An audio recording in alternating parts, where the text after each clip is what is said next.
Boa tarde a todos. Diferente, né? Diferente do que a gente sempre tem. Estou fazendo a gravação dessa aula agora à tarde. Hoje é terça-feira, dia 19, né? Então, deixa eu até colocar aqui meu material para seguir como pano de fundo.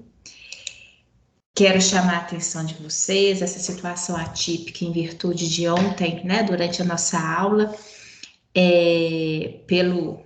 pela chuvarada que aconteceu em BH.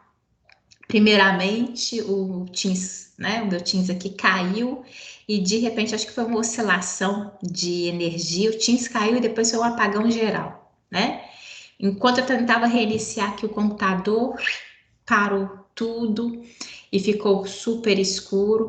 Acho que foi em virtude daqueles trovões fortes que estavam tendo, queimou um transformador aqui na região e a gente ficou uma boa área totalmente no escuro. Só voltou de madrugada, tá? Então eu peço desculpas a vocês. Inclusive eu nem consegui salvar aquela aula, né, que eu já tinha iniciado, na verdade, com vocês. A gente estava aqui numa conversa, né, falando já, inclusive de chuva, a gente comentou sobre isso aqui, e de repente começou a chover muito forte, com relâmpagos, enfim.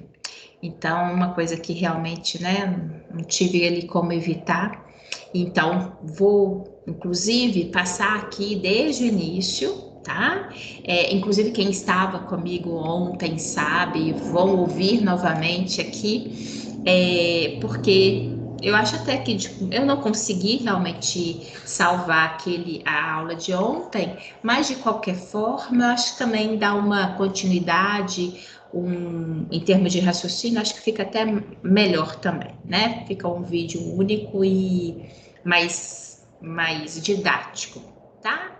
Eu até faço questão de colocar aqui, porque ontem eu comecei a aula, né? Porque na nossa segunda-feira, nossa disciplina de biomol, sempre gosto de colocar para a gente esse avisozinho de uma boa semana. Não vou deixar de colocar novamente, né? E eu pedi uma semana leve, né? Abençoada, produtiva e pronto, né?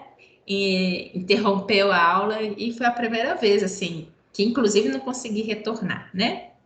Mas aí tá valendo, né? Que Deus nos abençoe, uma semana produtiva para todos nós, que não é por isso que não vão ter os seus percalços, né? Mas a gente consegue driblar tudo isso e, se Deus quiser, vencer todas essas dificuldades, tá bom? Aqui, então, live referente, né? Nossa aula de ontem, do dia 18. Eu coloquei para vocês os avisos. Ontem foi o último dia do envio do estudo dirigido da unidade 3, né? Inclusive, eu vi hoje cedo, na hora que restabeleceu a luz, eu fui entrar aqui nos e-mails, verificar tudo, já deu retorno. Vi que vários de vocês encaminhou, inclusive ontem à noite, né? O estudo dirigido. E lembrando a vocês que semana que vem nós temos essa atividade online, tá? Também tendo valor de ponto. Como ela vai ser agora, eu acho até que eu vou fazê-la um pouquinho diferente, tá? Vou dar um prazo para vocês fazerem e talvez não seja necessariamente online ali no momento da aula, não, tá? Para a gente ganhar aquele intervalo de tempo também e poder fazer aquilo que aqui no vídeo eu não vou conseguir fazer. Não sei se vocês se recordam daqueles que estavam comigo ontem à noite, que eu sempre gosto de falar para vocês a programação da nossa noite, né? Eu disse que eu ia expor o conteúdo e teríamos 2 momentos de Kahoot para avaliação do conteúdo e participação de vocês. Obviamente, isso não se justifica aqui, né, numa aula gravada. Então, o que que eu vou fazer? Vou destinar justamente esse intervalo de tempo da atividade online, estava destinado a semana que vem, vou para a gente poder reafirmar, tirar alguma possível dúvida de vocês referente ao vídeo de hoje, né? E aí eu acho que para a gente também poder ganhar em termos dessa participação e tirar dúvidas, né? Que eu acho que daí é muito importante, tá certo? Bem, mas de qualquer forma teremos nossa atividade na semana que vem. Mesmo que eu estenda um pouquinho mais o prazo, né? Mas o importante é que semana que vem sejam preparados para fazer uma atividade, mais uma atividade. Ontem também coloquei para vocês, na verdade tinha recebido essa arte à tarde, né? Porque ontem, dia 18 de outubro, iniciou realmente ali o avaliar, né? Disponível para vocês, para que vocês possam realizar a avaliação, né? Do curso, da instituição, do professor. Então, estimular vocês, não deixem para a última hora, o avaliar não é a primeira vez, né, que vocês fazem, vocês já sabem como que é o processo, a importância da avaliação de vocês, a importância da avaliação de vocês para o nosso curso, né, colocar a força do nosso curso aí, a biologia, que é tão importante a gente poder falar, né, do nosso curso e o tanto que a gente gosta e espera do nosso curso de biologia, tá bom? Então, não deixe para a última hora, por favor, faça avaliar, que isso é muito importante. E demos prosseguimento, né? Eu até comentei com vocês, porque semana passada nós iniciamos a unidade 3, né? No qual a gente fala sobre justamente métodos dentro da biologia molecular, né? E particularmente ontem nós demos prosseguimento através desse item que são as técnicas de análise, né? E aí eu enfatizei a vocês da importância das técnicas da biologia molecular, a aplicabilidade dessas técnicas no diagnóstico de doenças neurodegenerativas como Alzheimer, esclerose múltipla, Parkinson, né? Também diagnóstico e também até mesmo no tratamento, a parte de não só técnicas, mas aplicações da biologia molecular, né? Na terapêutica, por exemplo, dentro da oncologia. E sempre eu tento reforçar com vocês, eu acho que a gente sempre tem esse olhar, né? Porque a biologia ela é muito ampla, eu sempre destaco isso para vocês. E o nosso livro da biologia molecular, ele direciona muitas vezes, né, a aplicabilidade da biomol muito dentro dessa área de saúde humana. E como eu sei que dentre vocês também tem toda uma perspectiva, uma importância que vocês dão, né, e precisa de dar mesmo. Mas assim, o gosto que vocês têm também por outras áreas, eu sempre tento contextualizar. E aí, semana passada, quem não estava, eu faço um convite para rever o vídeo da aula de semana passada, né? Porque mesmo assim, sempre as aulas têm sempre os vídeos postados lá no AFA, né? Onde eu cito uma reportagem da aplicação da biomol, né, das técnicas da biomol, na identificação de espécies que foram atingidas pela queimada no ano de 2020, foi o ano passado, lá no Pantanal. Essa reportagem fala de uma maneira mais específica, né, em relação às queimadas que tiveram ano passado no Pantanal, mas a gente sabe que, infelizmente, esse ano a situação se replicou, né? Então, a aplicação das técnicas também da biomol dentro de um cenário que também, né, de estudo, identificação e até mesmo proteção, porque identificando, conhecendo, a gente também está protegendo demais outras espécies, né? E aqui, particularmente, a gente entrar nesse assunto de hoje, na hora que eu falo de eletroforese, eu também faço um convite a vocês a se recordarem, afinal de contas, nós tivemos a oportunidade no semestre passado, dentro da disciplina de Física e Biofísica, de falar sobre a eletroforese, né? Logicamente que agora a gente vai explorar um pouco mais a técnica, as variações, aplicabilidade, né? Mas a gente já teve a oportunidade de citar essa técnica, né? E inclusive fizemos uma aula prática no qual a gente teve a oportunidade de realizar essa técnica. É uma técnica simples, né? Eu vou falar para vocês, embora ela já tenha sido descrita há mais de 70 anos, e é lógico que com o passar das décadas, né? A aplicação, o próprio equipamento, ele vai sofrendo ali ajustes, melhorias, mas é uma técnica do ponto de vista da essência dela, ela é muito simples, né? A aplicabilidade é muito tranquila. Embora, infelizmente, dentro da biomol, a gente tem um aspecto financeiro, né? E a eletroforese não é diferente. Ela é embora tudo, né, que se fale a favor, ela tem um aspecto ainda de ser cara. Não só pelo equipamento do qual ela é necessário, como também pelos reagentes, pelo material que é ali utilizado para a execução da prática, né? Isso, inclusive, faz com que essa técnica seja utilizada muito em termos de investigação, identificação de proteínas, de ácidos nucleicos, né? Chamando atenção aqui na hora que a gente fala proteínas e enzimas, recordando a todos que as enzimas, elas são estruturas proteicas, né? Mas são proteínas com atividade catalítica. Então, na hora que eu falo proteína, eu falo de uma maneira geral, né?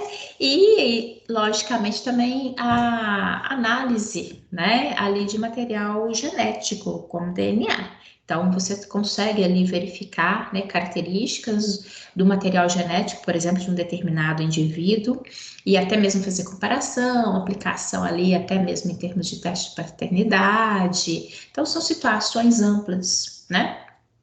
E que também é muito importante. Dentro desse cenário da biologia, a eletroforese também é uma técnica também muito empregada no seu contexto de pesquisa, né? Porque nós, biólogos, somos ali, em termos profissionais, a profissão que é, por essência, pesquisador, né?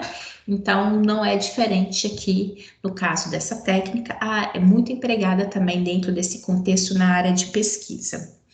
É uma técnica que permite, sim, uma boa visualização do material, dos resultados, fácil de se operar e uma boa qualidade de material, né, que vai ser analisado. Entretanto, pelo fato de ser relativamente caro, né, no mercado, quando comparada a outras possibilidades, ela é muito utilizada, principalmente na área científica. Bem, como eu falei com vocês, é uma técnica simples, da qual baseia-se, né, do material que vai ser analisado, correr num gel. Eu até vou mostrar para vocês, existem diferentes tipos possíveis, né, de gel que possa ser utilizado, mas o fato que se baseia em que o material possa transpor no gel, obedecendo diferenciação de carga elétrica, né? Do polo negativo para o polo positivo. É interessante aqui que nós vamos observar o material, as características do próprio material interferem nessa corrida, né? O material, às vezes, que tem um peso molecular maior, ele vai correr de uma maneira mais lenta, né? Em detrimento de outro que tem um peso molecular mais baixo, corre com maior facilidade, maior rapidez. Também essa agilidade também tem a ver com a corrente elétrica que porventura possa ser aplicada ali na hora da técnica, né? Então, são aspectos que eventualmente possam interferir nessa corrida, entre aspas, né? Lembrando a vocês que de uma maneira esquemática, né? Aqui eu tenho, essas seriam as canaletas que a gente faz com a obtenção do pente, né? Para quem não recorda, a gente vai ter oportunidade de verificar e fazer isso de uma maneira adequada e até mais extensa lá na nossa aula prática da nossa disciplina de biomol, nossa próxima prática.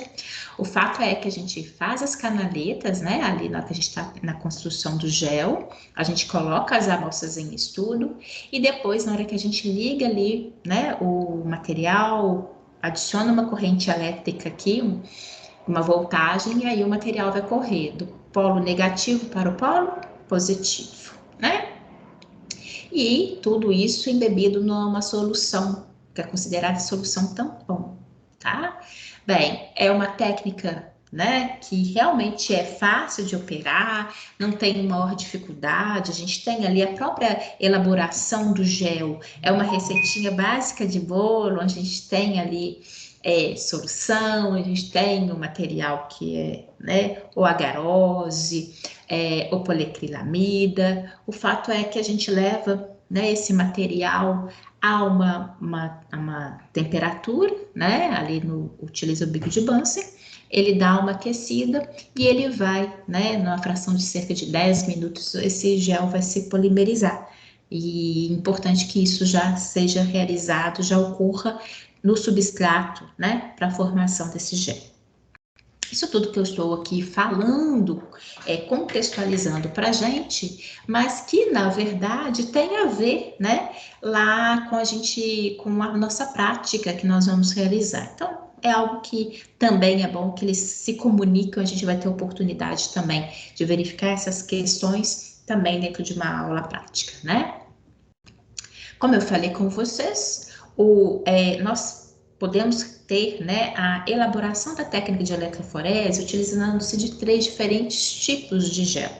Quer seja, a eletroforese em acetato de celulose, o gel de agarose, né, que inclusive é o que a gente vai utilizar na nossa prática, e o gel de poliacrilamida, tá?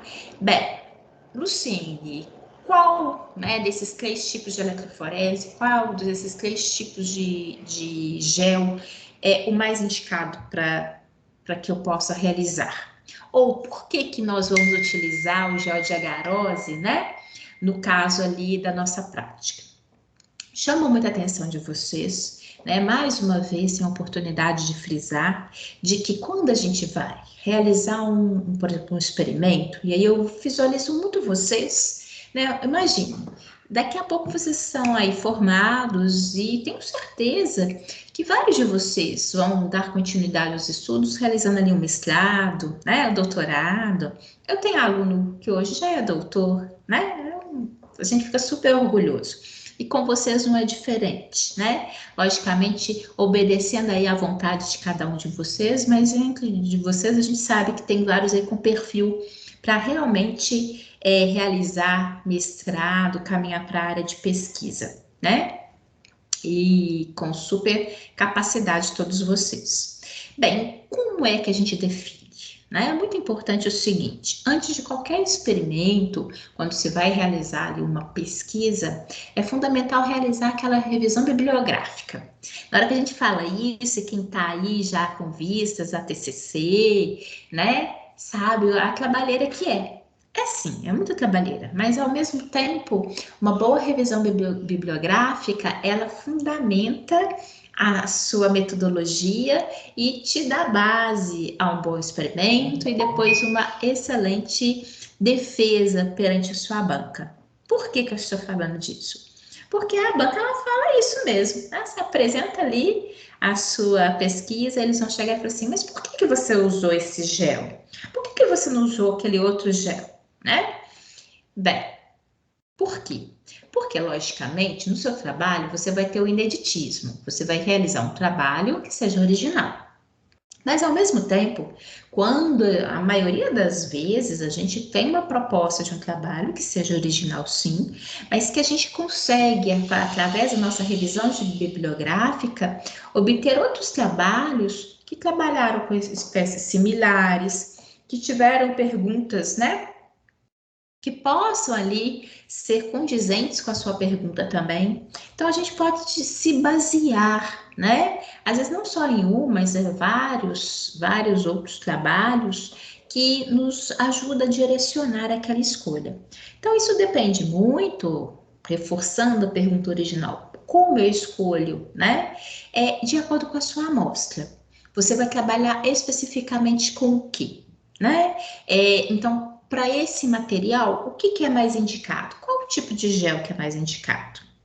E aí eu também volto à pergunta que eu mesma fiz, mas que poderia ser uma pergunta de vocês. Por que na nossa aula prática a gente vai utilizar o gel de agarose? E aí tem uma resposta muito simples. Porque na nossa prática, o que é mais importante é a característica do aprendizado, né? A realização da técnica em si.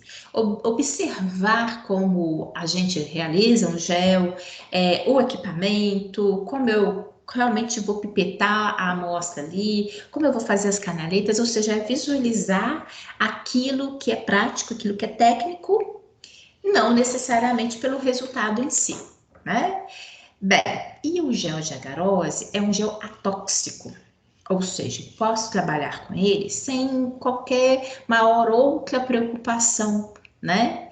E a gente sabe que dentro da biologia como um todo, quando a gente trabalha com reagente, quando a gente trabalha ali com material laboratorial, a gente às vezes se depara com algum material que tenha um potencial, né, nocivo, tóxico, o que não se justifica para a gente, já que a gente tem a opção de um gel, né, atóxico, em que a gente vai se preocupar com a segurança, sim, mas com aqueles quesitos básicos.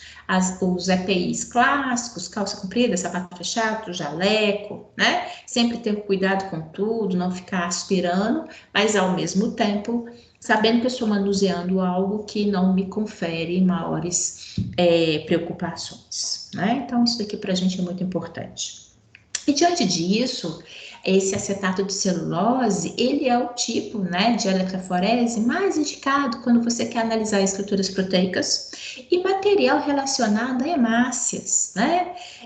Então, como eu falei com vocês, o que vai definir? Não tem nada necessariamente taxativo, né? É importante que diante de uma boa revisão da literatura, você perceba que diante da sua pergunta e da sua amostra, você perceba que eventualmente já existe por experimentos prévios, né, de outros pesquisadores, que aquele material ali a ser utilizado é o mais recomendável, né? Mas tem hora que a gente também faz diferente. Tem hora que a gente, esse é o preconizado, mas por que não, né? Dentro ali da possibilidade de se fazer um teste também, às vezes, com o outro. Será que eu vou obter uma melhora na qualidade, né? Enfim, nada disso é fechado. A pesquisa está aí justamente para isso, para a gente sempre fazer novas perguntas, né? O fato é que é importante a gente chamar atenção para esses detalhes, porque a princípio existe, né, esse possível direcionamento, né? Esse é o gel de agarose, que é o que a gente faz, material que a gente vai utilizar, né? Como eu falei com vocês, absolutamente atóxico, fácil de operar, permite para nós, em termos ali didáticos, um bom trabalho, e é isso que é importante, né? Porque ali é mais do que necessariamente o resultado, é a característica da execução da técnica, né? E o poliacrilamida, que aí sim também é outro que exige mais cuidado, né?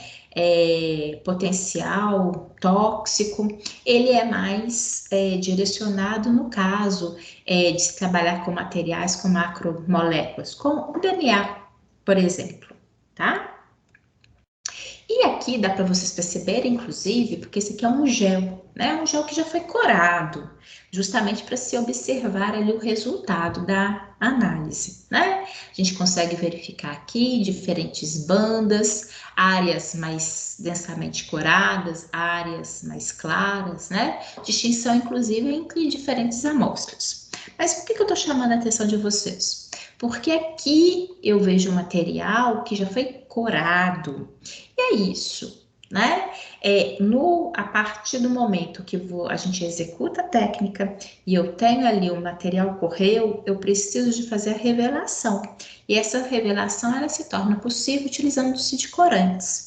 Existem também, né, corantes que eventualmente possam ser mais indicados em determinado material, em determinado gel, né? Então, também isso é muito importante em termos de literatura. Por isso que eu falei com vocês. Tem muito porque a gente trabalha com pesquisa, né? O biólogo, como a gente falou, por essência, é pesquisador. Então, como isso muitas das vezes estará dentro do cenário de vocês, essa busca, né, ela é muito pertinente.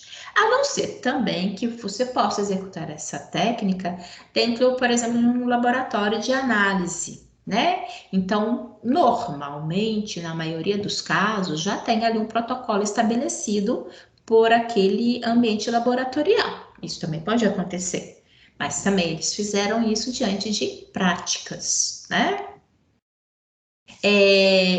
Como eu falei com vocês, existe uma coloração, chamei a atenção, existem áreas mais coradas, existem áreas, né, menos coradas, isso tem a ver com a própria característica da amostra, né?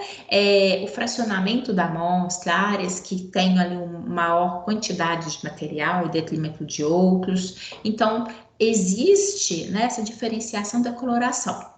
Basicamente, essa coloração, ela é utilizada numa fração de tempo relativamente pequeno, né? Poucos minutos ali, a gente já tem a coloração. E a partir dali, é até importante, porque na hora que se usa do corante, tende, né, a se corar não só o material, não só a sua amostra, mas tem hora que até o próprio gel se cora, né? Então a gente precisa de retirar e logo retirar o excesso daquele corante, né? Porque o que a gente quer é isso, é um material limpo, né? Em que eu possa realmente visualizar a corrida das amostras. Então, é importante realizar o que a gente fala de sucessivas lavagens. São lavagens das quais pretende-se retirar aquele corante que ficou em excesso no gel e manter-se íntegro e bem visual as bandas, né, relacionadas ao material que está em estudo, tá bom? Aqui, né, existe a possibilidade também de que as proteínas, né, elas possam ser medidas pelo espectrofotômetro, né, que é um equipamento como esse que a gente está observando aqui, que vai ter análise por comprimentos de onda, né? Então, também possa ter ali aquele material que foi extraído, que foi eluído, né, aquelas proteínas, elas possam também agora ser quantificadas a partir do espectrofotômetro, né? Coloquei aqui em termos de imagem, é um aparelho também né?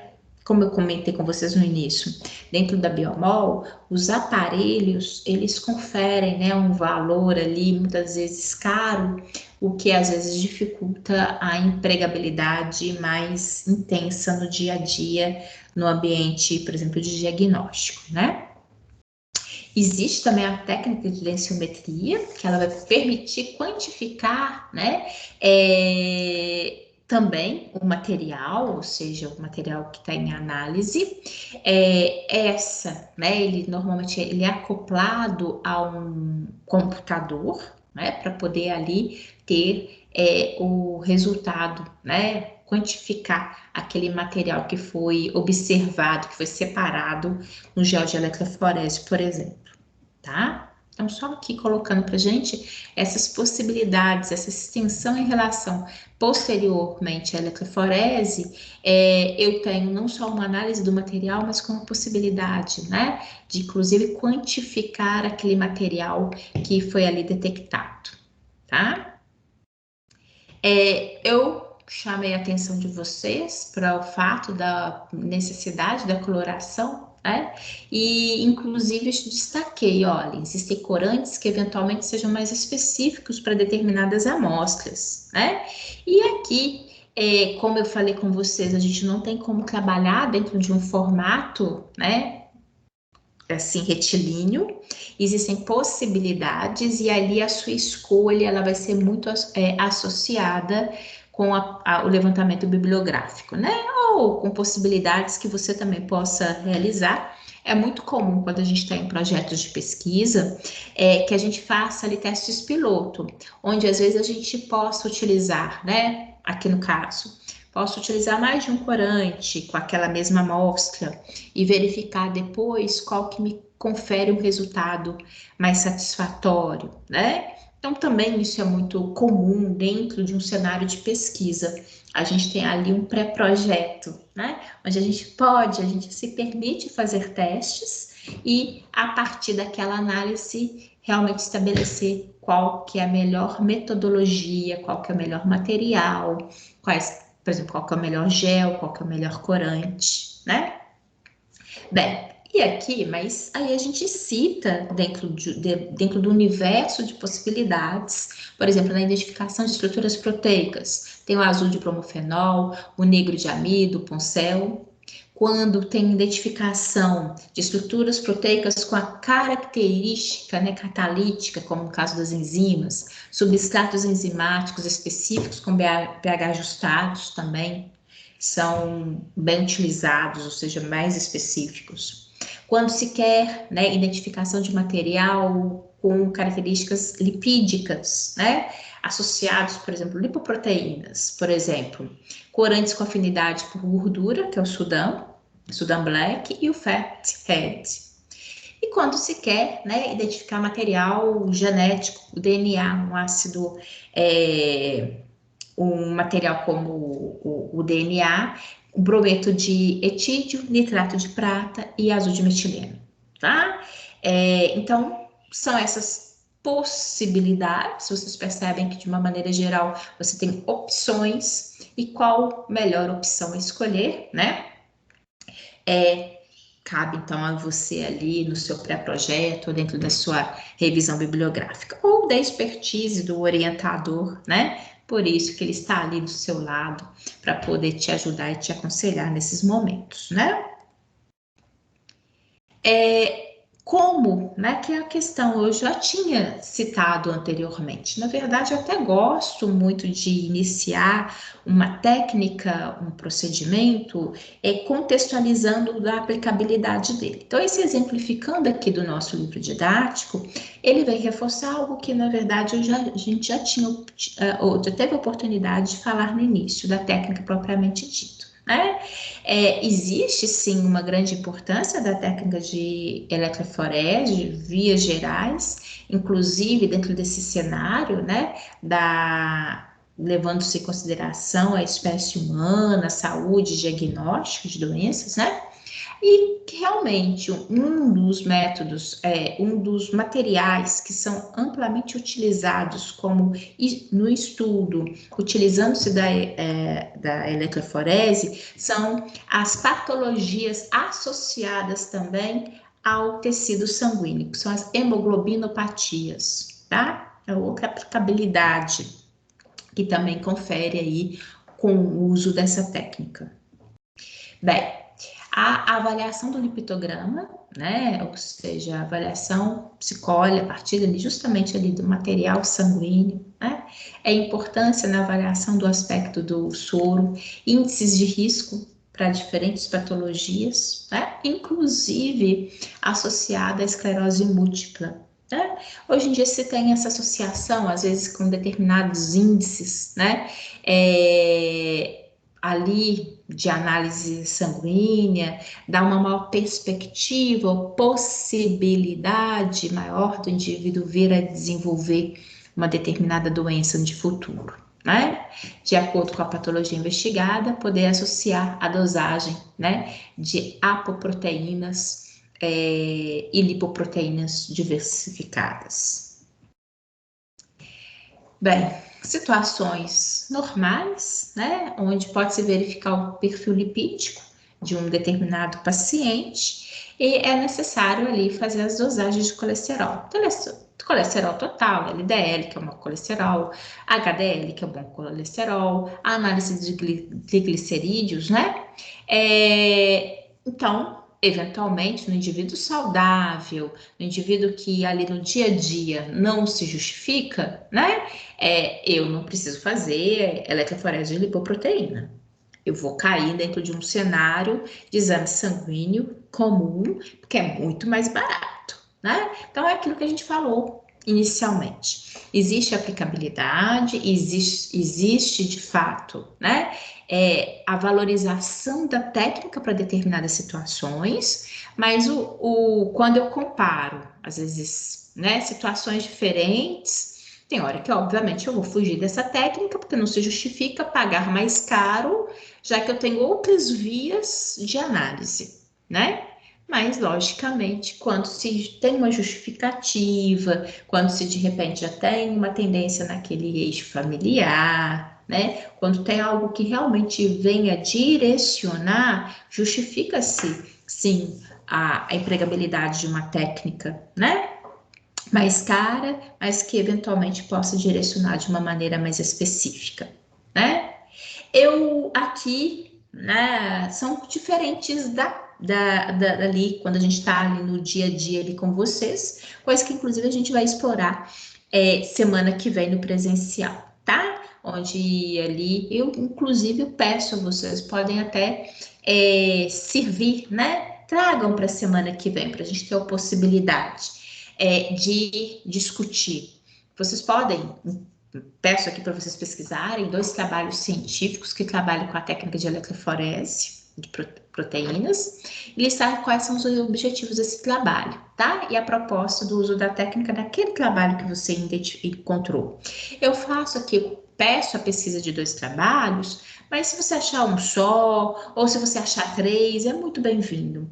Tragam, tá, para a aula, na nossa próxima aula, semana que vem, para a gente ter a oportunidade de discutir, até bom, que aí a gente faz um grande levantamento, né, dessa aula que eu estou disponibilizando para vocês no vídeo, e para a gente aproximar, para a gente fazer atividade, para a gente poder discutir e ter ali a participação e envolvimento de vocês, né? Aqui hoje eu vou falar de uma maneira bem mais condensada, porque é óbvio, né? É diferente ali quando vocês estão participando, e eu também, tem hora que vocês ficam até caladinhos, mas eu vou lá, né? Cutuco, acorda alguém, tira alguém da janta, né? Então, a gente sabe disso. Então, é diferente, mas... Bem, tem hora que a gente precisa, né, contornar, mas semana que vem a gente tem essa oportunidade de chamar a atenção, tá, para esses aspectos. Não, é muito bem-vindo. Vocês puderem fazer esse pequeno levantamento, pelo menos de um trabalho, né, para a gente poder discutir. É até bom que a gente amplie aí, né, no cenário, a aplicação da eletroforese em diferentes áreas, porque eu tenho certeza que eventualmente vocês vão até encontrar aí pertinente às vezes, a áreas que vocês consideram mais afins a vocês, tá? Aqui não vai ser o caso, eu não vou fazer perguntas, né? Que isso aqui eu gosto sempre da participação, eu utilizo com vocês como recurso, né? De participação de vocês. Então, a gente vai fazer semana que vem. E esse jogando e fixando também, do Kahoot, tá bom? Então, aí é até bom que eu faço o gancho, um bom gancho, uma boa oportunidade para a gente poder discutir isso que eu estou apresentando aqui, formal, dentro de um cenário, de uma conversa, de um diálogo, semana que vem, né? Que eu vou usar justamente aquele intervalo de tempo que a gente ia fazer a atividade online. A gente não faz isso, a gente consegue conciliar e contextualizar isso tudo para a gente, tá? Até o ganho aqui acadêmico, que é o mais importante, tá bom? Esse seria o primeiro Kahoot. Terá um posteriormente, tá? Que eu vou fazer no próximo tópico. Mas isso a gente vai fazer semana que vem. Aqui, né, falar da PCR, técnicas de hibridização, dentro desse repertório das técnicas de análise, né? Onde PCR é a ação em cadeia da polimerase, né? Onde eu tenho ali a possibilidade de amplificar milhões de vezes um material ali que seja meu de objetivo. Né? Desenvolvimento da eletroforese em gel, vários estudos foram conduzidos, né? A detecção de diferentes estruturas proteicas, de DNA, né? Então, assim, o campo vasto que nós vimos, nós citamos, e agora inclusive a possibilidade de sua extensão, né? Existem técnicas de blotting, né? Hoje até já citei delas aqui para gente, no iníciozinho da aula. Nós temos o Western Blotting, Southern Blotting e Northern Blotting, né? São nomes que são realmente familiares, né? Na que você fala assim, realmente tem uma associação, a gente vai verificar. O Western Blotting, ele tem a detecção, né? De material proteico, Southern Blotting, a identificação aqui no caso, né, do DNA, do material genético. Northern Blotting, quando você tem a observação do RNA, né, que é outro ácido nucleico, mas quando você tem a possibilidade da detecção, né, do RNA. Então, vou apresentar aqui para vocês, tá? Essas 3 diferentes técnicas, inclusive a gente tem a oportunidade de fazer também na nossa prática, tá? O Western Blotting, ele também foi descrito há relativamente bem tempo, né? Porque o tempo passa depressa. Na hora que fala década de 70, para minha geração, até que não é tanto, a gente vai falar assim, tem tanto tempo assim não, né? Mas os anos passam muito rápido. O fato é que o que a gente vai ver? As estruturas proteicas, né? Que foram separadas por eletroforese, agora elas possam ser detectadas e quantificadas. Como eu falei com vocês, o Western Blotting trabalha com a análise de estruturas proteicas, né?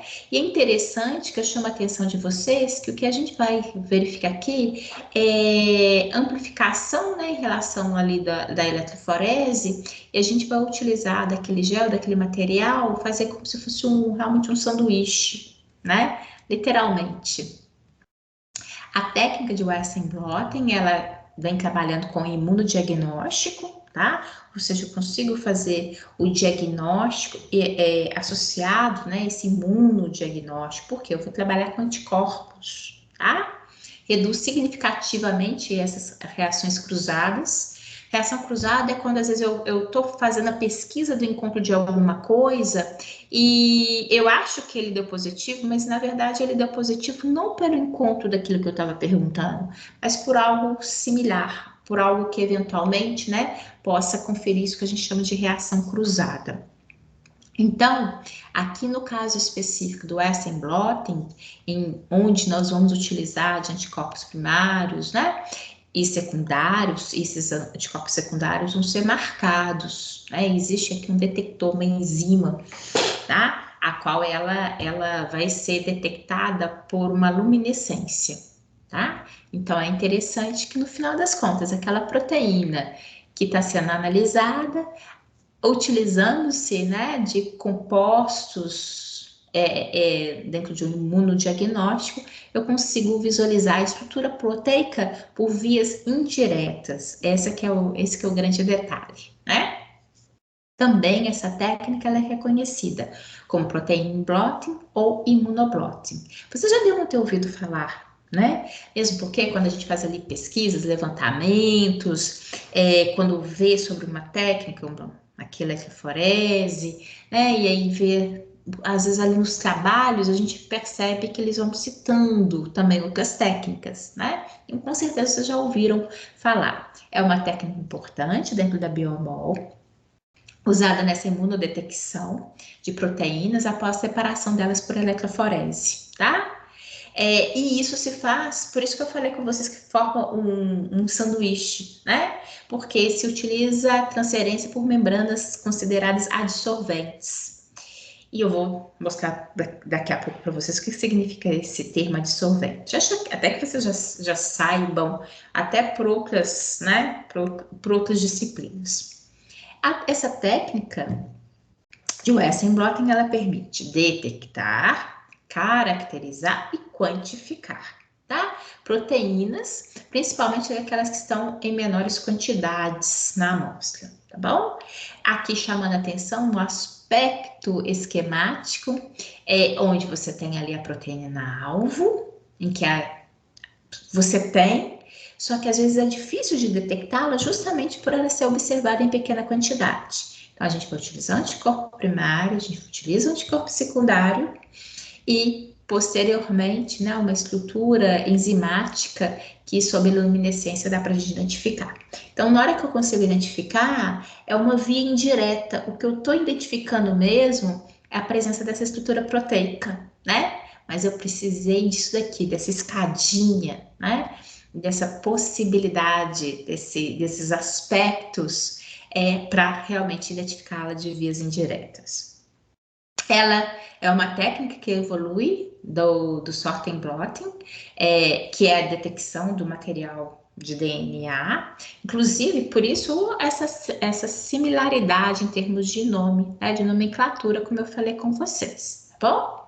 E também ela evoluiu tanto do sorting blotting quanto do Northern blotting. Só que sorting, identificação de DNA, Northern blotting, identificação de RNA, tá? E ela oferece vantagens, já que essas são membranas úmidas, né? São extremamente maleáveis e fáceis de manuseio. E como a gente sabe, né? Você tem ali uma amostra, onde você tem material diversificado, você corre um gel, né? Pela técnica de eletroforese. Aí essa membrana, afinal de contas, é um gel, né? Uma estrutura membranosa. Ela é incubada, né? E aí possa ter a detecção ali das proteínas-alvo, daquilo que você quer saber se realmente está ali naquele seu material, né? As proteínas que ficam na membrana, elas necessitam de uma pequena quantidade de reagentes para que ele realmente possa ser identificado, né, para essa transferência na estrutura membranosa. Bem, aqui é um protocolo básico do Western blotting, né, que ele é bem resumido. Na verdade, quando a gente fala em termos de técnica, assim, você tem que falar do conceito formal, da teoria, né? De uma receitinha de bolo, dos passos, mas na verdade o legal é quando a gente tem essa oportunidade de verificar como a gente vai fazer ali na prática, né? De perceber alguns passos em relação essa técnica, né? Então, primeiro tem o preparo das amostras, o fracionamento das proteínas, a realização em eletroforese, ou seja, eu preciso de fazer a técnica de eletroforese, né? Transferência das proteínas separadas do gel para uma membrana dissolvente. Por isso que eu falei com vocês, a gente vai fazer um sanduíche, né? Tem o gel, tem a membrana, preciso haver um bloqueio de reações, ligações inespecíficas que possa ter ligações, né? Não condizentes, vocês vão ver, daqui a pouco eu vou mostrar a vocês. Tem material assim, super caseiro que a gente utiliza para bloquear essas possibilidades de ligações inespecíficas. Tem a adição do anticorpo, né? Aí sim, inclusive, vale-se essa observação. Na hora que a gente fala de anticorpo, anticorpo primário, anticorpo secundário, estrutura enzimática para ser evidenciada, isso tudo é um material extremamente caro, inclusive até mesmo esse caso de pesquisa, que a gente sabe que fazer pesquisa aqui no Brasil não é fácil, né? E eu falo disso da época mesmo ali, eu ali no mestrado, doutorado, né? Trabalhei muito com citoquímica, então a gente precisava de um material, né? De alguma forma com um material semelhante aqui. Então é tudo muito caro, né? Então a gente tem que ter muito cuidado. E para que no final a gente tenha a detecção da reação. Então a gente tem que ter muito cuidado, porque não só o cuidado, né, de uma maneira geral, para tudo que se trabalha na biologia, a gente tem que ter os cuidados básicos, né, de proteção a nós, porque é sempre material biológico, a gente tende a trabalhar, mas o cuidado mesmo, um zelo pelo material, porque aquilo ali chegou tão caro, não posso ter o descuido de esquecer fora do refrigerador, né? Na hora de pipetar, não posso deixar cair. Então, assim, é aquela neura mesmo, necessária, né? Para zelo em relação ao seu material. O Northern blotting, né, que é muito usado para estudar a expressão gênica e verificar se determinado gene de um genoma é ou não transcrito no RNA, como eu falei com vocês, né? Northern blotting tem a ver a identificação se o material é transcrito em RNA, tá? E aqui o próprio desenho esquemático, ó, dá para vocês perceberem que, né, os passos são os mesmos, tá? Western blotting, Northern blotting, Southern blotting, praticamente são os mesmos passos. O que vai diferir é muito o que você quer buscar, né? Se é um DNA, se é uma estrutura proteica, se é um RNA, tá? E a técnica tem tal nome devido à sua similaridade com Sorting blotting. Então, Northern blotting, Sorting blotting, né? Até coloquei, achei interessante em termos dessa imagem, porque realmente, né? Sorting blotting, Northern blotting. Então, aquilo é um versus o outro, né? Em termos de técnica, com aquela similaridade que eu já destaquei, mas do que está se perguntando, trabalhando ali em termos de amostra, é diferenciado. Outra diferenciação, mas aí não quanto material, mas em relação a algo que é utilizado, né, é que a Northern blotting a gente utiliza o formaldeído no gel de agarose, tá? Que ele vai se utilizar como desnaturante, promover uma desnaturação ali do material, tá? Esse formaldeído, inclusive, é uma substância que a gente tem que ter cuidado, né? À toa que tem aqui uma caveirinha, ó, não tá pegando bem, mas aqui em amarelo tá o desenho de uma caveirinha. Então a gente tem que ter muito cuidado com o formaldeído. E é até interessante que esse formaldeído é utilizado aqui nessa técnica, mas particularmente para a gente quando está preparando um material para microscopia, e isso eu trabalhei muito com esse tipo de material, a gente utiliza muito do formaldeído, né? Ele é volátil e ele ele é cancerígeno, então tem que ter um cuidado em relação a isso, né? Então, por isso, inclusive, assim, que existem algumas, e é um material também caro, enfim, existem alguns materiais, né, dos quais tem que ter um cuidado redobrado. Preparação das amostras e fracionamento proteico, né? É fundamental.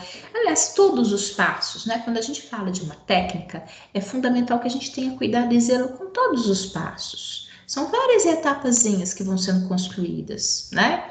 E, logicamente, quando eu tenho ali o preparo do material, por quê? Eu vou retirar, vou coletar o material, né? Ali tá a minha preciosidade. Eu vou trabalhar com o material que tá ali, né? Então, a amostra, eu vou recolher um sangue, eu vou fracionar, retirar, por exemplo, um fragmento tecidual, né? Então, tudo isso, ele precisa de zelo desde o momento da retirada daquele material, né?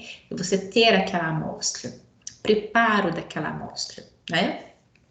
É fundamental, aquelas condições iniciais. Eu já tive a oportunidade de falar com vocês, não só nessa disciplina, enfim, sempre quando tem esse tipo de assunto, eu chamo a atenção do meu aluno.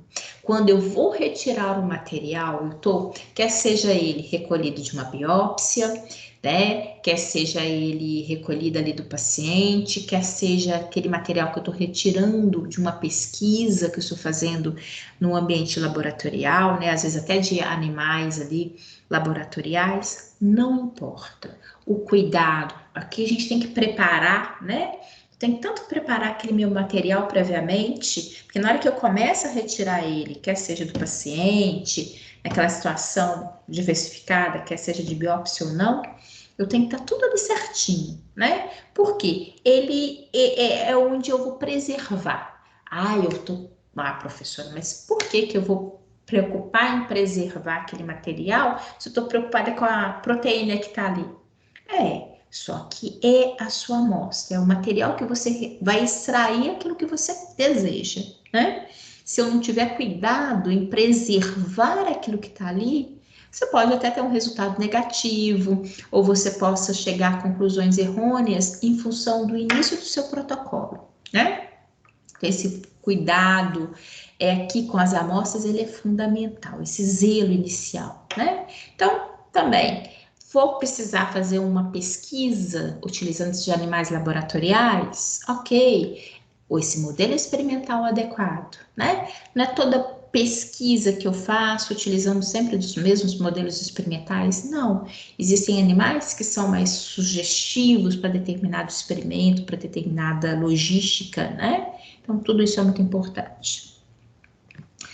Como fonte de proteínas, né? Possa ser utilizado material tecidual, células, cultura de células, fluidos corporais, entre eles sangue total, plasma e líquido cefalorraquidiano. Então, todas essas, né, são amostras que possam ser recolhidas ou mantidas ali, né, cultura celular, pode ser mantida em laboratório, ou recolhida ali, quer seja do animal experimental, quer seja do paciente, né, com todo cuidado, observando se as técnicas necessárias de acordo com aquele material que eu vou recolher, né?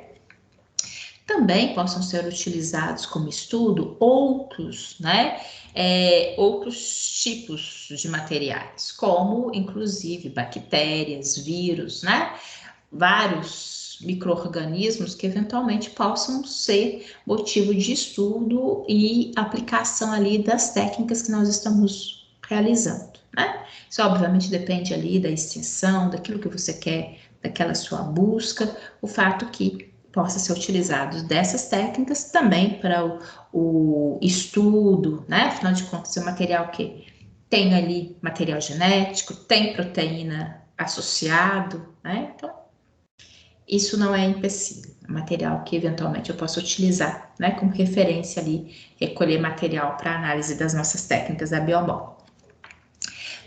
Também é importante, não sei se vocês repararam aqui na hora que eu falei tecido, isso aqui é um tecido muscular, né? Qual o tecido que eu vou utilizar para estudo? né?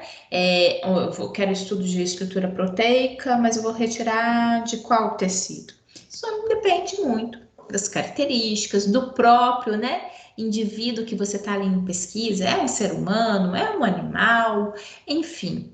Então, depende muito, né, daquela sua pergunta inicial e qual que seria o melhor modelo, o melhor material ali a ser trabalhado, né?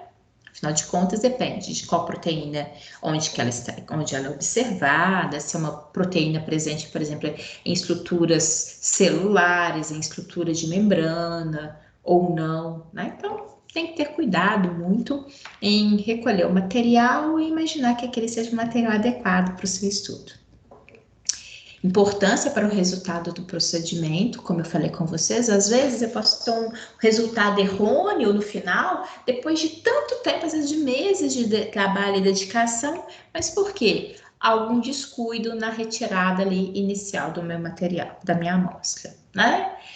Quando se realiza a biópsia, aquele cuidado, assim que retira o material, ele tem que estar em condições adequadas, tamanho adequado, ser fixado, né? Recolher aquele material com o cuidado necessário. Se não, caso contrário, não se justifica sair, né, fazendo perguntas o que tem ali naquele tecido, se eu já submeti esse tecido até, às vezes, até um processo de decomposição, né? Você pode até não ser visual, mas de alteração celular, né? Que possa acontecer, não visível a olho nu. Por isso, inclusive, existem técnicas para preparar e manter aquele seu material, né, do qual você vai extrair ali a sua amostra. Uma muito utilizada dentro dos centros de pesquisa, que é o nitrogênio líquido, né? Que aí eu mantenho o material em baixíssimas temperaturas, eu tenho a preservação, né, do material tecidual, do material celular e das próprias proteínas presentes nele, né? Então, o importante é que sempre tem que ter o cuidado, né? Que esse material que está sendo armazenado aqui mantenha, né? Tem que manter o nível de nitrogênio dentro desse galão, né? Normalmente, isso é observado dentro dos centros de pesquisa e a gente, essa oferta, né? Essa reposição, esse acréscimo de nitrogênio se faz mensal. Que caso também, se ele abaixa muito o volume, eu posso ter perda do material que está ali estocado, né? Chamei a atenção de vocês no caso de biópsia, material tecido fresco, inclusive é um dos grandes motivos, às vezes, de perda de material e até problemas no diagnóstico e nas próprias técnicas, não só da biomol, mas de uma maneira geral, é quando se faz biópsia. Às vezes o médico não retira adequadamente, né, o material. Acho que tem que retirar o número maior possível. Não. Não é a questão do tamanho, é o tanto que esse material vai ser bem preservado, né? Também não possa estar ali associado a excesso, né, de sangue sujo, gordura, não, tudo isso vai dificultar a extração do material ali, né, dessa amostra. Posteriormente, é necessário fazer uma homogeneização, né? Homogeneizar é o quê? Preparar aquele material, aquela amostra, ela vai ser depois, né, ser levada para a avaliação ali das estruturas proteicas, em diferentes técnicas da biomol, mas a gente precisa de misturar aquele material, não necessariamente interferindo nas suas características. Né? Mas eu preciso de dar uma homogeneizada, uma uniformizada no material, né? Para que eu possa ali pipetar, por exemplo, imaginar que eu tenho ali uma amostra condizente com tudo. Métodos de homogeneização, tá? Que possam ser observados em diferentes categorias. Na hora que eu ali com pistilo, né? Eu realmente estou ali, né? Bastão, pistilo, posso ali tentar homogeneizar. Posso fazer uma homogeneização ultrassônica, posso ter uma homogeneização por pressão, posso ter uma homogeneização por descongelamento, né? O material descongela, dá aquela uniformizada e também possa ter a homogeneização através da lise, e a lise possa ocorrer, inclusive, com emprego de detergente sobre o material, tá? Como a gente já falou, mais uma vez, porque poderiam me perguntar, né? Qual que é o melhor método? Não tenho aqui uma formatação a te falar. O importante é que, diante do seu material, da sua pergunta, eventualmente verificar, juntamente com esse levantamento, né, qual que é o mais indicado, tá bom?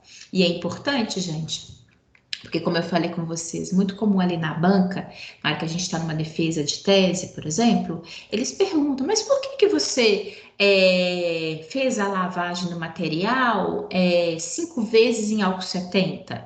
Por que que você deixou, né, fixando 24 horas? Por que você fez uma homogeneização utilizando-se de bastão e pistilo? Então, não é porque eu achei que era melhor, ou eu e meu orientador nós achamos. Não, esse negócio de achismo não existe. Ah, eu fiz baseado no protocolo empregado, né, por determinado pesquisador, artigo publicado no ano tal. Então, eu tenho que amarrar minha metodologia, né? Eu não faço. Ou, por quê? Inicialmente, nós ficamos na dúvida de realizar dessa ou dessa maneira, né? Porque 2 artigos distintos, cada um falava, às vezes, sugeria um específico. Aí nós fizemos um pré-projeto, fizemos um piloto e nós percebemos que os melhores resultados foram obtidos. Então, o que eu quero mostrar para vocês é porque, às vezes, como a gente não dá uma resposta pronta, formatada, parece que é esquisito, né? Porque existe, às vezes, um direcionamento específico.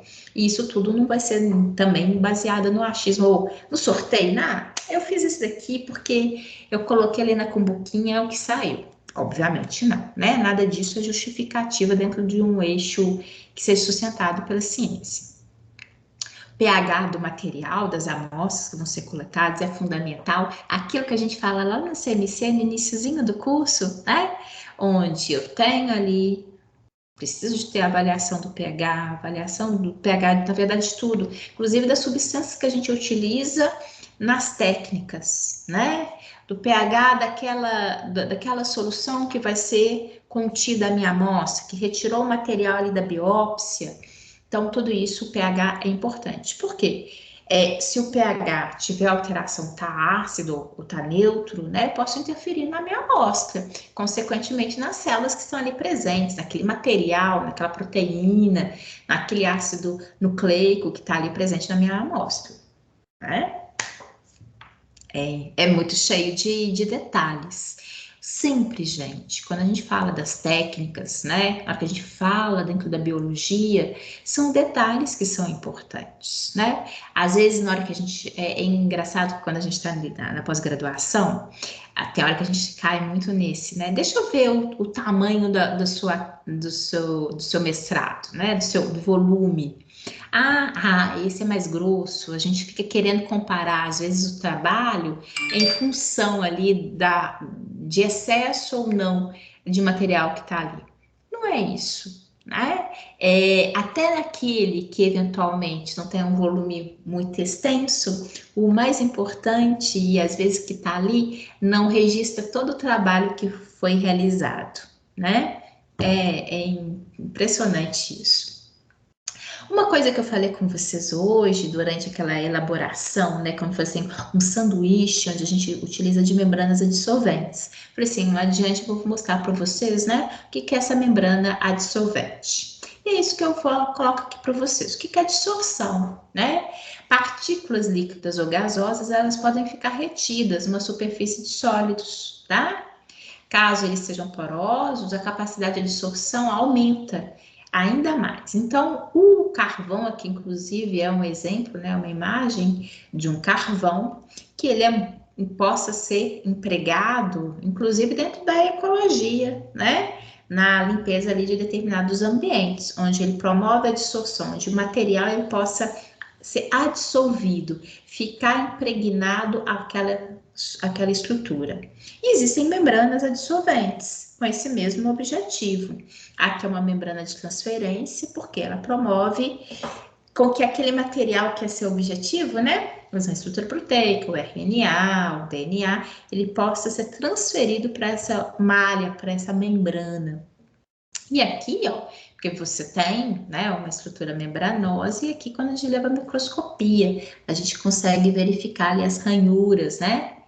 E tem até diferenciação da capacidade de absorção de acordo com essa malha, tá? Então, no Western blotting, que envolve a técnica de eletroforese, haverá eficiência, né, transferência das proteínas do gel para a membrana, que essa membrana, ela vai depender da natureza do gel, da massa molecular das estruturas proteicas, né, do peso, e do tipo de membrana, né? E aqui só para mostrar para a gente, olha, é realmente, literalmente, o que se faz ali, esse sanduíche, né?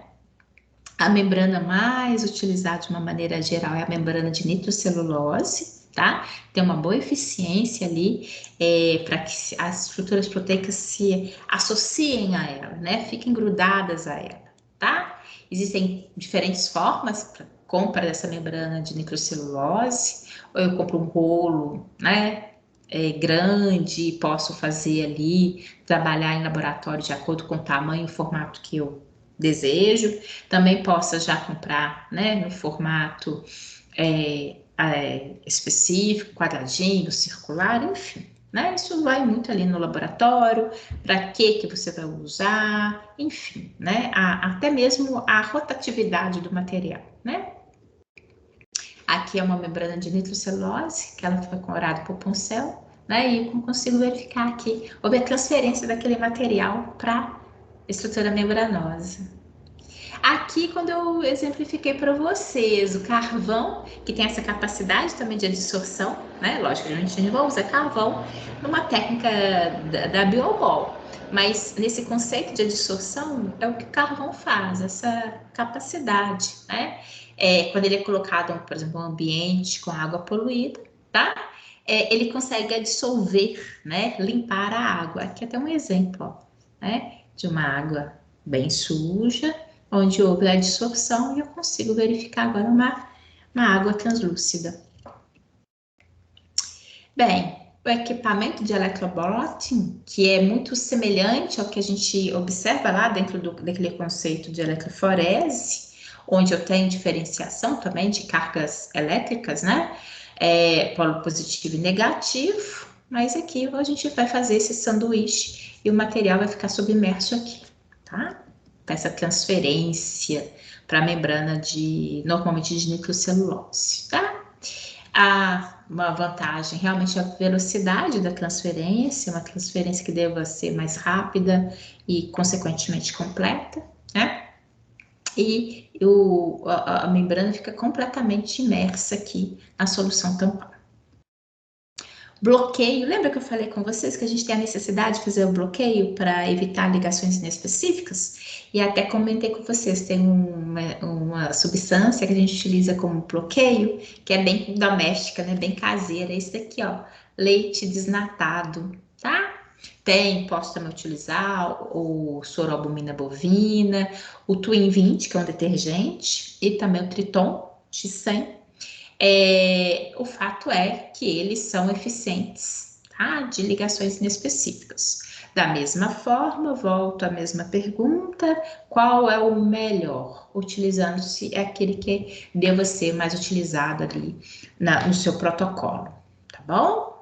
Mesma linha de raciocínio, tem essa possibilidade. O que você vai escolher vem de acordo com o seu material. A adição do anticorpo, né? Lembra que eu falei que ele é imunoblotting, ele trabalha com anticorpos, e tem, né, a adição de anticorpo. Afinal de contas, né, nós, em termos de organismo, nos defendemos de substâncias tóxicas, né, de uma maneira a produzir anticorpos, né? Então, tem toda essa especificidade de produção de anticorpos para micro-organismos de uma maneira específica, né? Então, em resposta a essa invasão que eventualmente possa acontecer, tem a síntese de anticorpos que reconhece especificamente no epitopo específico ali daquele antígeno, né? Então, baseado nisso, é justamente isso que baseia-se a identificação e a produção e poder, inclusive, comprar do contexto experimental anticorpos, né, para uma determinada análise, como aqui no caso da técnica da Biomol, que possam vir a ser anticorpos monoclonais ou policlonais. Monoclonal é aquele que identifica especificamente um determinado epitopo. Policlonal são aqueles que, porventura, possam identificar diferentes epitopos, diferentes estruturas de um mesmo antígeno. Os anticorpos monoclonais ou policlonais são usados, né, para detectar uma determinada proteína, tá? É aquele desenho esquemáticozinho inicial que eu mostrei para vocês, tá? Então, por isso que a gente fala imunoblotting, porque é a detecção indireta, né, da proteína que está ali presente, mas às vezes ela está em presente em tão baixa quantidade que eu tenho dificuldade da percepção dela. E fazendo dessa técnica, desse processo, eu consigo identificar com maior facilidade, né? E aí eu utilizo, né? Tem a proteína, né? Um antígeno, a estrutura que você quer detectar, tem o seu anticorpo, né? Que é o anticorpo primário, e posso, às vezes, porque ele em si também eu não conseguiria identificar, eu preciso de ter uma substância, né? Que venha utilizar como marcadora. Então, normalmente eu tenho um anticorpo que reconhece o anticorpo primário, por isso que a gente fala anticorpo secundário. Então, como eu compro e ele vem marcado, eu utilizo ele. Por quê? Se realmente tudo isso daqui aconteceu, ele vai associar, vai marcar e eu vou poder verificar através de uma coloração, né? Se isso daqui não aconteceu, a presença dele some e eu não consigo ter a detecção. Olhem só, essa observação, né? Eles são usados 2 métodos de detecção, o radioativo e o imunoenzimático. Como eu falei com vocês, a gente consegue verificar através dessa luminescência que se faz, né? Nos poços. O método radioativo, como o próprio nome já é sugestivo, né? Radioativo. Então, normalmente não se usa muito ele devido à possibilidade de radioatividade do material, né? Mas é uma possibilidade, né? Que não se fecha, afinal de contas, há algumas situações que se justificam, né? Mas o que é mais empregado realmente é essa quimioluminescência, que é aquela incubação, né, do substrato, substância fluorescente, que eu consigo verificar através da coloração, como eu tinha falado com vocês anteriormente, que é inclusive o método, né, mais utilizado no Western Blotting. Aqui, né, até colocando aqui para a gente verificar, dá para a gente perceber, né? É chamativo. Aqui, esses videozinhos, eu não vou passar aqui, porque eu acho que seria, né? Fica aqui a indicação, porque eles são mais longos. Eu já não passaria ali se você, né, se eu, né, tivesse tido a oportunidade de passar isso ontem, eu faço a indicação para vocês, porque eles são em média de 8 minutos cada videozinho, e eles são 3 vídeos, ó, parte 1, 2 e 3, tá? Então, não vou ficar aqui estendendo em termos da gravação, passando esse vídeo, mas eu fico aqui indicação para vocês, que é visualizar através ali do videozinho a realização da técnica, coisa que a gente, inclusive, também vai ter oportunidade de fazer na prática, tá bom? Aqui em termos das questões, que como eu falei com vocês, eu vou passar semana que vem, né, ali, se Deus quiser, enfim, para a gente ter até a possibilidade de fazer esse levantamento do que vocês entenderam do que eu falei, e também vamos fazer utilizar do Kahoot, tá bom? Então, olha, eu finalizo aqui, tá? É bem mais rápido, afinal de contas, né? Tem aquela interação, mas como eu falei com vocês, acho que é bom para a gente, né, ter essa característica de vocês terem tido contato com essa teoria. Semana que vem a gente vai utilizar através dessas atividades para a gente poder fixar e eu ali poder verificar o tanto que vocês entenderam, tirar dúvida, para a gente não ter lacuna nenhuma em termos de aprendizado em virtude desse incidente, tá bom? Um beijão para vocês, tá? Fiquem com Deus. Tchau, tchau.